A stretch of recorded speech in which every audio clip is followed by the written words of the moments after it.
नमस्कार दोस्तों, स्वागत है आपका हमारे YouTube चैनल एग्ज़ाम गुरु में। दोस्तों, हमारी जो बहुत ही इंपॉर्टेंट क्लास चल रही है रेलवे एनटीपीसी के लिए, स्टैटिक जीके के लिए, उसके अंतर्गत आज मैं आपके लिए 14वें नंबर का वीडियो लेकर आ गया हूँ।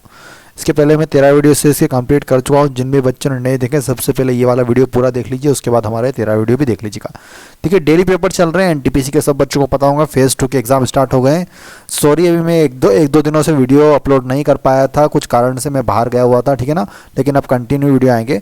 देखिए, जो बच्चे एनटीपीसी या फिर ग्रुप डी एग्जाम्स की तैयारी कर रहे हैं और आपको पता होगा कि एनटीपीसी फेज़ 2 के एग्जाम चल रहे हैं, ठीक है ना, 5 फेज़ में होने वाले हैं। तो मैक्सिमम क्वेश्चन जो जीके जीएस और करंट अफेयर्स के आ रहे हैं, उसमें जीके के मतलब स्टैटिक जीके के मैक्सिमम क्वेश्चन पूछे जा रहे हैं, 40 में से 25 क्वेश्चन के समथिंग, ठीक है ना।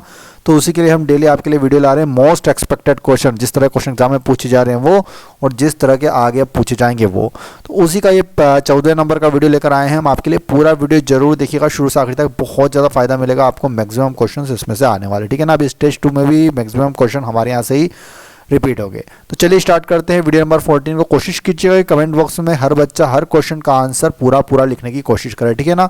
जिससे क्या होगा कि आपके साथ साथ क्वेश्चंस याद भी होते जाएंगे। तो चलिए स्टार्ट करते हैं वीडियो को। सबसे पहला प्रश्न स्क्रीन पर देखिएगा दोस्तों। ब्लैक होल सिद्धांत की खोज इनमें से किसके द्वारा की गई थी? बताएंगे दोस्तों किसने की थी ब्लैक होल सिद्धांत की खोज। फटाफट कमेंट बॉक्स में आंसर देने की कोशिश कीजिए। तो नोट कीजिएगा दोस्तों, option number right answer S Chandrashekhar के द्वारा की गई थी ब्लैक होल सिद्धांत की खोज। Option number D is right answer. अगले प्रश्न की ओर चलते बताएंगे दोस्तों। नेक्स्ट क्वेश्चन स्क्रीन पर है, ध्वनि प्रदूषण की यूनिट क्या है? बताएंगे दोस्तों ध्वनि प्रदूषण की यूनिट क्या है। तो नोट कीजिएगा दोस्तों, ये आपकी डेसिबल होती है। ध्वनि प्रदूषण की यूनिट क्या होती है? Decibel. Option number is right answer. अगले प्रश्न की ओर चलते बताएंगे दोस्तों, छाया मंत्रिमंडल की रीति कहाँ पर शुरू हुई थी? बताएंगे दोस्तों, वेरी इंपॉर्टेंट क्वेश्चन है।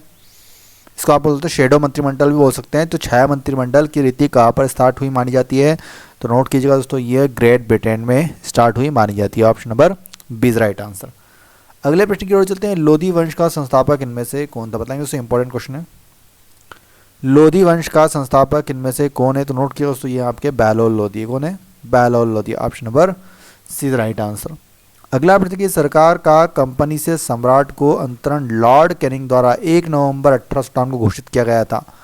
बताएंगे दोस्तों कहाँ पर? तो ये हुआ था दिल्ली में हुआ था। कहाँ पर हुआ था? 1 नवंबर 1858 को दिल्ली में हुआ माना जाता है। चलिए अगले प्रश्न, कंपनी से सम्राट को अंतरण हुआ था। अगला प्रश्न की, धरती का पहला मानव इनमें से कौन था? बताएंगे दोस्तों, धरती का पहला मानव किसको माना जाता है? तो स्वयंभू मनु को माना जाता है, ठीक है ना। आपने सुना होगा मनु को पहला मानव माना जाता है। Option number C right answer. अगला प्रश्न देखिए दोस्तों, घटिया वस्तु के लिए मांग गिरती है जब, इकोनॉमिक्स का क्वेश्चन बताएंगे दोस्तों, घटिया वस्तु के लिए मांग गिरती है जब आय बढ़ती है, जब आय बढ़ती है, ठीक है ना। Option number B right answer. चलिए अगले प्रश्न की ओर चलते हैं, निर्धनता का दुचक्र की अवधारणा किससे संबंधित है? बताएंगे दोस्तों, निर्धनता का दुष्चक्र की अवधारणा इनमें से किससे संबंधित है? तो नोट कीजिएगा, पूंजी के अभाव से संबंधित है। Option number B right answer. अगला प्रश्न देखिए दोस्तों, मुर्शिद कुली खान, अली वर्दी खान और सिराजुद्दौला कहाँ के नवाब थे? कहाँ के नवाब थे सिराजुद्दौला समझ जाइए आप, ये थे आपके बंगाल के नवाब, ठीक है ना। तो option number D is right answer.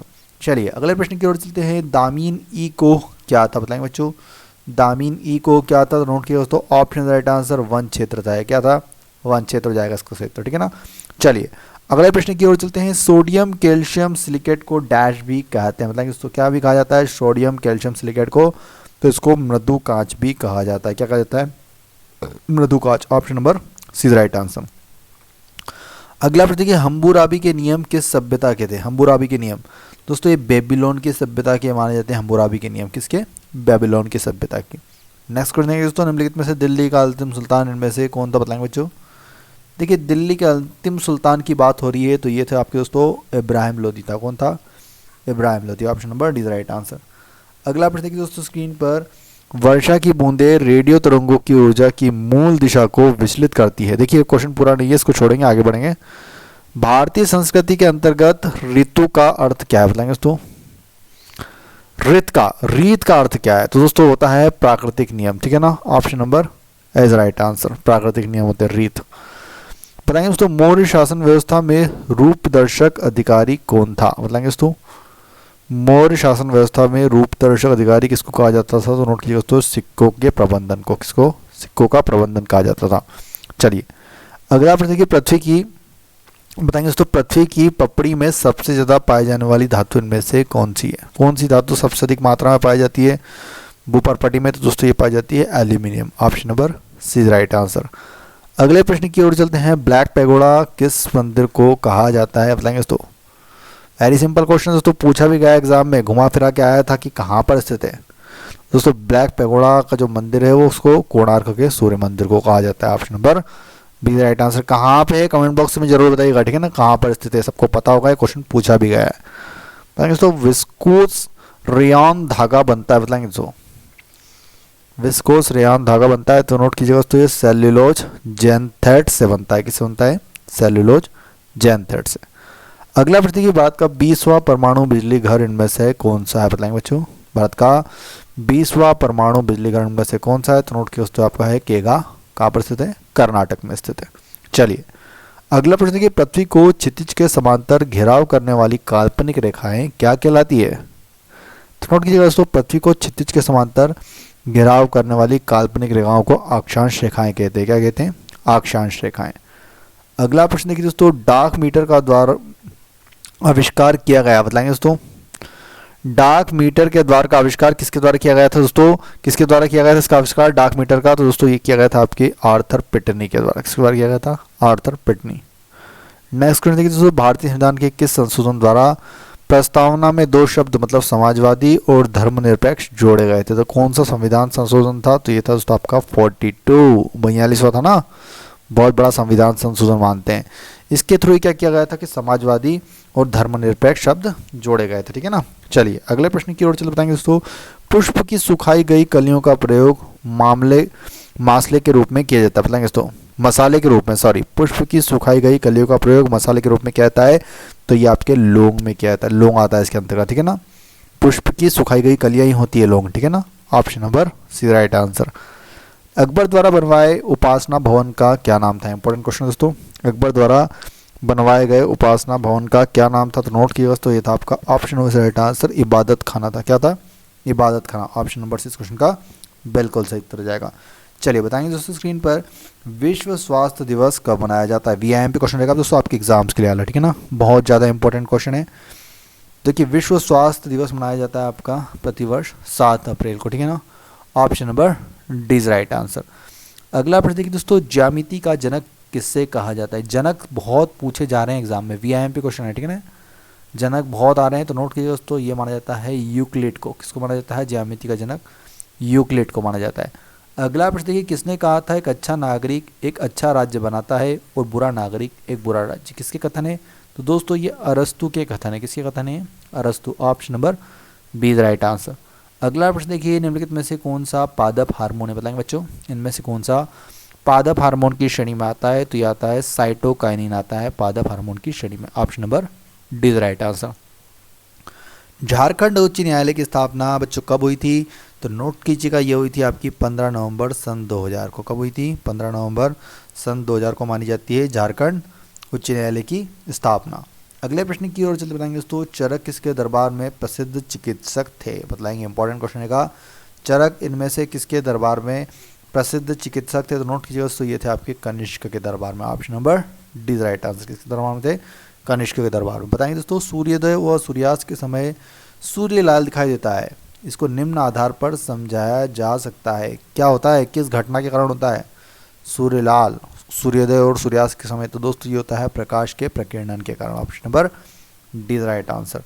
अगले प्रश्न की ओर चलते हैं दोस्तों, भारत का पूर्वी तट पर स्थित पतन इनमें से कौन सा है? कौन सा पतन भारत के पूर्वी तट पर स्थित है? दोस्तों नोट कीजिएगा, ये आपका पारादीप और हल्दिया है। Option number D is right answer.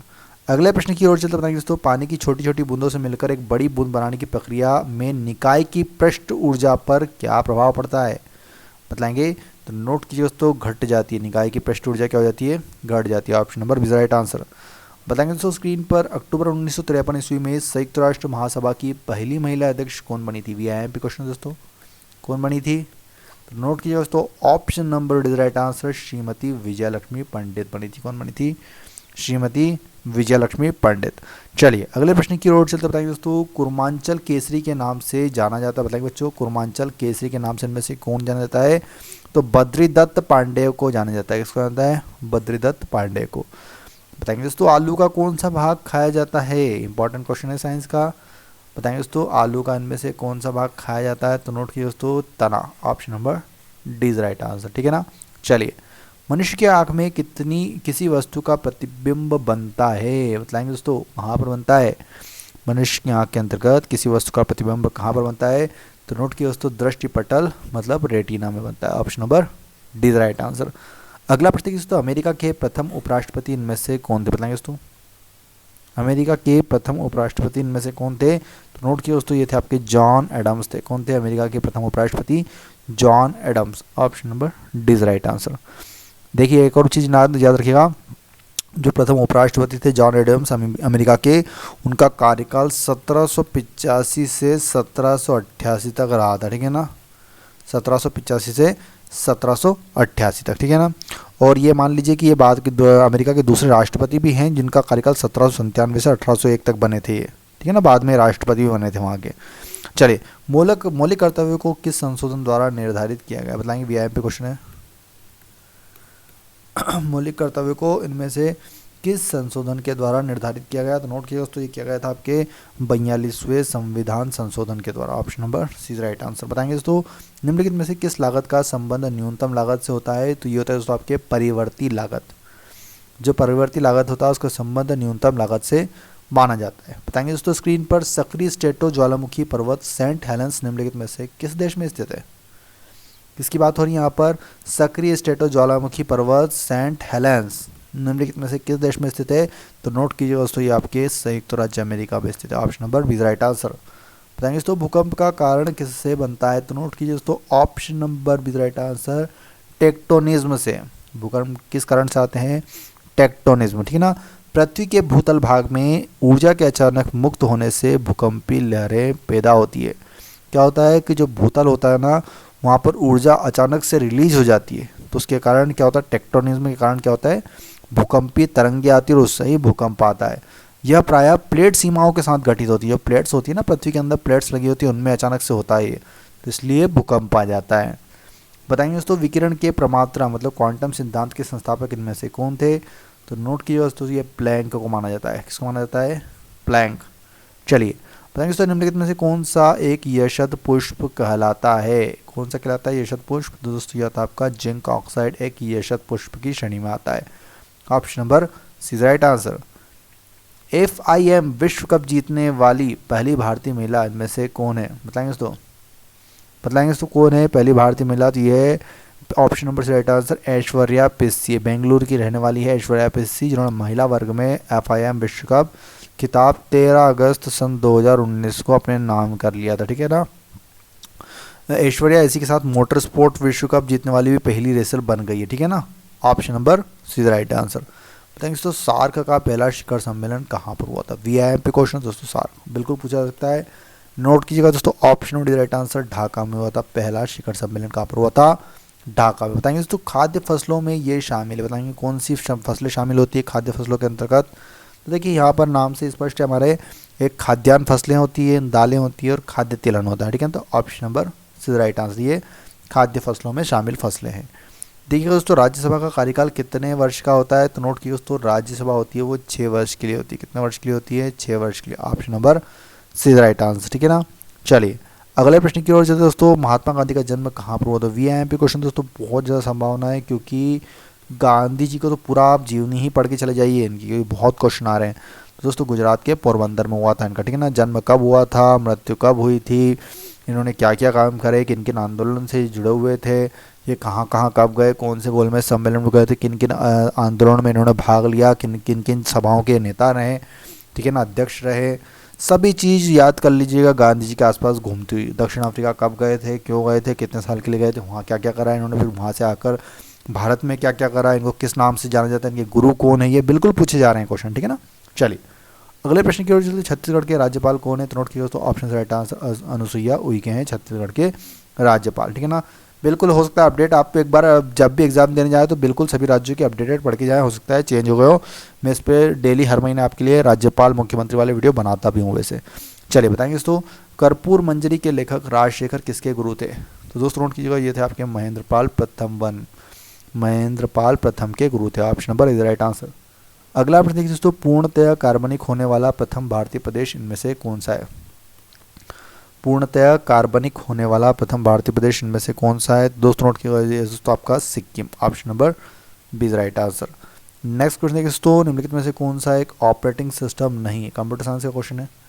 Operating system नहीं है तो कौन कौन से हैं ऑपरेटिंग सिस्टम? यूनिक्स होता है, युबंतु होता है और एम एस डॉस, तीनों ही ऑपरेटिंग सिस्टम है, एम एस एक्सेल नहीं है। ठीक है, तो option number D is right answer. अगला प्रश्न देखिए दोस्तों, हड़प्पा के निवासी बताएंगे बच्चों, हड़प्पा के निवासी कैसे थे? तो नोट कीजिए दोस्तों, ये शहरी थे। किस प्रकार के थे? शहरी। Option number B is right answer. बताएंगे दोस्तों, शून्यकाल किसका विवेकाधिकार होता है? बताएंगे शून्यकाल में किसका विवेकाधिकार होता है? तो नोट कीजिए दोस्तों, स्पीकर का। किसका होता है विवेकाधिकार होता है? ये स्पीकर के ऊपर डिपेंड करता है। Option number B is right answer. Greenhouse प्रभाव मुख्यतः वायुमंडल में किसकी वृद्धि के कारण होता है? तो देखिए जो ग्रीन हाउस प्रभाव होता है वो होता है दोस्तों कार्बन डाइऑक्साइड की वृद्धि के कारण। Option number D is right answer. ठीक है ना। चलिए अगले प्रश्न की ओर चलते हैं। किस मुगल शासक ने भारत की वनस्पति और प्राणी जगत, ऋतुओं और फलों का विशद विवरण अपनी दैनंदिनी में दिया, मतलब डायरी में दिया? तो किसने दिया था? कौन मुगल शासक था वो? तो नोट कीजिए दोस्तों, बाबर ने दिया था। किसने दिया था? बाबर ने। अगला प्रश्न देखिए दोस्तों, जलोढ़ मिट्टी फसल उत्पादन की दृष्टि से संबद्ध है परंतु इसमें किसका अभाव होता है? बताएंगे दोस्तों किसका अभाव होता है? तो ये होता है दोस्तों ह्यूमस तथा नाइट्रोजन का। ठीक है ना। Option number is right answer. अगला प्रश्न देखिए, वर्षा की बूंदें गोलाकार क्यों होती है? देखिए वर्षा की जो बूंदें आपने देखी होगी, जब जो टपाटप पानी गिरता है ना तो गोल गोल होकर आती है। तो ऐसा नहीं है कि कोई ऊपर से गोल गोल बना के भेजता है। होता क्या है, वैज्ञानिक सिद्धांत है उसका, सतही या फिर पृष्ठ तनाव के कारण ऐसा होता है। जो ऊपर से जैसे आती है तो इतना तनाव होता है सतही तनाव कि वो गोल हो जाती है। ठीक है ना। चलिए बताएंगे दोस्तों, किसी मरु क्षेत्र में मृदा अपरदन को रोका जा सकता है तो इसकी दोस्तों किस प्रक्रिया के द्वारा रोका जा सकता है? इनमें से फटाफट आंसर देंगे। देखिए बिल्कुल स्पष्ट है यहाँ पर, आपको पेड़ लगाकर या फिर वनारोपण करके। Option number C right answer. होता क्या है कि जो पेड़ों की जो जड़ें होती है दोस्तों, रूट्स होती हैं, वो क्या करती है, जो मृदा होती है मिट्टी को अच्छे से पकड़ के रखती है। ठीक है ना। इससे क्या होगा कि अगर पानी बह के कहीं से आ रहा है तो वो उस मृदा को लेकर जा नहीं पाता है। क्यों? क्योंकि जो पेड़ों की जड़ें होती है वो मृदा को पकड़ के रखती है। इसलिए कहते हैं ज़्यादा से ज़्यादा पेड़ लगाओगे तो मृदा अपरदन को भी रोकोगे और बहुत ही ज़्यादा आपको उससे फ़ायदा मिलेगा। ठीक है। चलिए, प्रकाश संश्लेषण तथा श्वसन का सामान्य उत्पाद इनमें से कौन सा है? तो नोट किया दोस्तों, जल होता है। कौन सा होता है? जल। Option number D right answer. अगला प्रश्न, निम्नलिखित में से किसकी तुलना मेकियावेली के प्रिंस से की जा सकती है? देखिए मेकियावेली के प्रिंस में से किसकी तुलना की जा सकती है? तो ये आपकी दोस्तों कौटिल्य के अर्थशास्त्र की। ऑप्शन नंबर 20 क्वेश्चन का बिल्कुल सही उत्तर जाएगा। अगला प्रश्न, कि आईसीसी के मुख्य कार्यपालन अधिकारी इनमें से कौन है? तो नोट कीजिए दोस्तों, ये आपके डेविड रिचर्डसन है। ये बिल्कुल हो सकता है अपडेट हो गए हैं। सभी संस्थाओं के सभी बड़ी बड़ी संस्थाएं जैसे WHO हो गया, ICICI हो, यूनेस्को, जितनी बड़ी बड़ी संख्या UN है, उनके वर्तमान में कार्यकारी अधिकारी अध्यक्ष बिल्कुल पढ़ के जाएगा। ठीक है ना। ये अपडेट होती रहती है समय समय पर ये जानकारी। बताएंगे दोस्तों अगले क्वेश्चन का आंसर स्क्रीन पर। भारत में तंबाकू की खेती के लिए किसके शासनकाल में आरंभ की गई थी? तंबाकू की खेती इनमें से किसके शासनकाल में आरंभ की गई थी? तो नोट कीजिएगा दोस्तों, ये की गई थी आपके जहांगीर के शासनकाल में। Option number B is right answer. अगला प्रश्न देखेंगे दोस्तों, भारत में पहला परमाणु परीक्षण कहाँ पर हुआ था? तो नोट कीजिएगा दोस्तों, भारत में पहला परमाणु परीक्षण पोखरण में हुआ था। ऑप्शन नंबर डी क्वेश्चन का बिल्कुल सही उत्तर हो जाएगा। अगला प्रश्न देखिए दोस्तों, सौरमंडल का दूसरा सबसे बड़ा ग्रह इनमें से कौन सा है? तो नोट कीजिएगा दोस्तों, ऑप्शन राइट आंसर शनि ग्रह आता है सौरमंडल का दूसरा सबसे बड़ा ग्रह। पहला कौन सा आता है दोस्तों? तो मेरे ख्याल से बृहस्पति आता है। बृहस्पति टॉप पर आता है, उसके बाद शनि आता है। ठीक है ना। तो option number is right answer.